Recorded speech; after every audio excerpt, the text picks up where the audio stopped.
you're doing this financial advising now, right? You're Yeah. doing how beneficial has this been for you?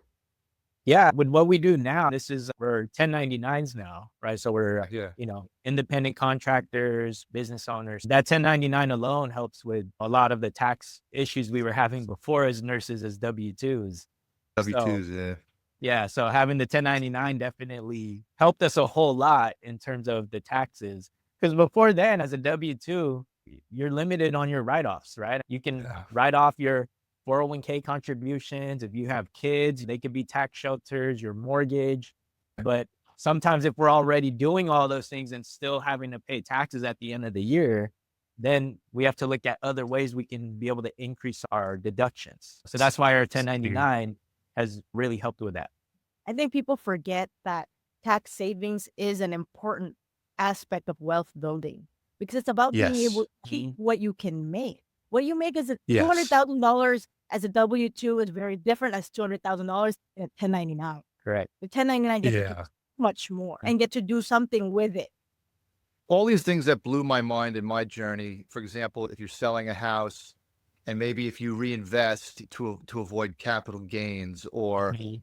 I'll tell you a story real quick. I don't want to make it about me, but one of the things that inspired me with the books we were mentioning was, and this, I guess this could be perceived as a failure, but it's, I've learned a lot and I didn't lose any money doing it. I started a nurse staffing company. In fact, at the Mhm. time of this, at the time of this recording, if you go to greensidestaffing.com, it's still up there, the website. I did it for a year, and there were a couple of things that really, it was really surprising that I could have pursued, but it was becoming one of those things where I was going to be away from my kids, like 7 a.m. to Mhm. 7 p.m. I was trying to do this nurse staffing company all by myself, but I started an S corp and I started operating out of my house. I'm doing tax write-offs on like the electric bill, on all the money I put into the company, all the paperwork. Mhm. And one of the things that, Zarina, that you had mentioned was my wife and I the year before were like, oh my God, we owe this money for Yep. taxes. She's almost being taxed 50% on like a commission or something that, and we're just like, all we did was get married. We're getting punished for this. And then, so Yeah.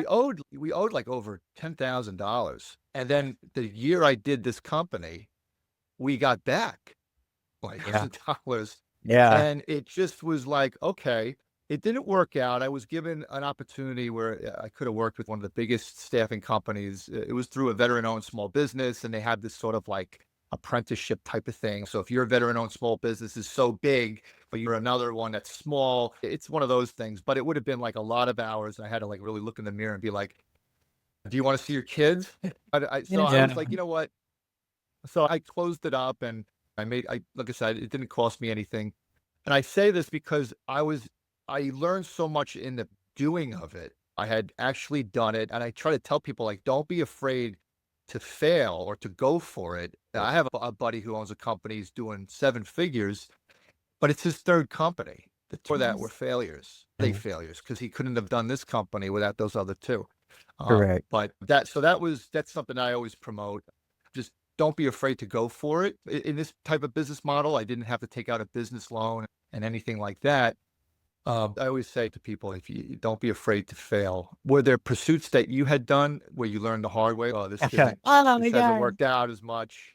Oh, yeah. Maybe, You talked about having your friend having 3 different business. We actually started 7 before we did this one. okay. 7 See, different that's types of good to business. hear. People need to hear that stuff because it's Yeah, you Mhm. can go online and it's like everyone's a guru and everyone's doing it and they're killing it. It's Yeah. so easy. If you do it, it's good that people hear that. yeah, I'm no, sure a lot of, I'm sure there was people in your life who were very critical of each of those of 7 course. pursuits when they Oh, Absolutely. didn't yeah. work out. Yeah. Yeah. There was a point in our careers where maybe you could tell the story about how you were burnt out. I got burnt out very early on in my career, probably within the first year of nursing, That's and for you. I did med tele and step down. Okay. How Yeah. about you? What about your wife? Zarina? What Nick, you. Nick, you? Oh, hey, my heart goes Mhm. out to you. Yeah. So it was a year in, and I'm already questioning if this career path was the right choice or, Yeah. so I tried different things in nursing. I also worked in cardiology clinics. I did school nursing. I did all kinds of different avenues of nursing. But yeah, I was just getting burnt out and was just trying to find different avenues that I can maybe make extra income so that I could cut down hours at work. just for my Yeah. own like mental health. So that's where we started all these different businesses, and none of them really panned out. Hey, until we started using LLCs? it. Were We had they a few all LLCs. Yeah. We had a few LLCs with it. Yeah.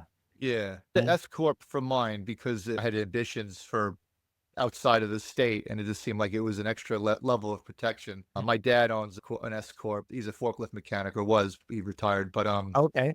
Yeah. we were talking about the money you keep. There's it's something to consider, at least certainly an LLC, because you're spending money to try to make money, and you get back a lot of that initial investment, and you can Correct. protect yourself, protect your assets. Yeah.